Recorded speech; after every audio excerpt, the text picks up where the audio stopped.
I am going to jump right into this one. This issue around Second Amendment rights, the issue, and it's no secret that I have been a firearms owner my entire life. But I just want to make very clear, we all know what this is about, and the insanity of some of this. Civil debate, especially at a legislative body, is where we settle our differences on things. The same could be said with your neighbor, and I keep bringing this up. Let's all be very, very clear.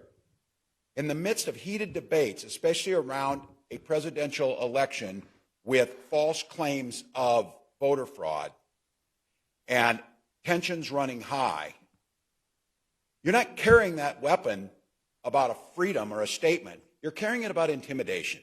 And I just want us to all have that conversation, that just because you have the right to do something doesn't mean you can. I've used this countless times.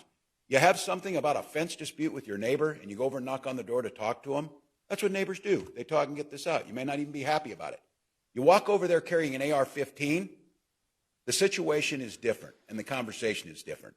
And it's just you have the right, and a constitutional right, to have that firearm, which I served 24 years in the military to defend. Doesn't mean you should be doing it. You have the right to own a chainsaw, but you shouldn't take a running chainsaw into McDonald's just to prove that you have the freedom to do so. It puts other people's freedoms at risk. It puts other people's ability. So I just want to be very clear about this conversation, and I would check with these folks. The state of Michigan has a Republican House and a Republican Senate, and they changed their rules. For goodness gracious, this is not something that inhibits your ability to purchase, own, shoot, or do whatever you want to do.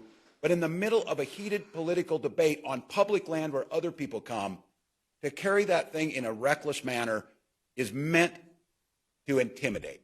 That's why you're doing it. Because you have the legal right to buy one. You have the legal right to carry one. But why in that space are you bringing it?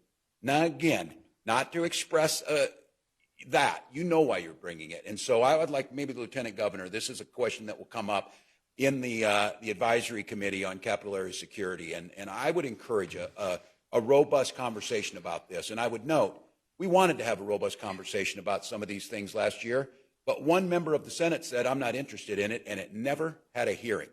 So after we saw in the United States Capitol, and when we see firearms, whether it be in front of my house or other members of the legislator's house or the Capitol, we need to have that conversation.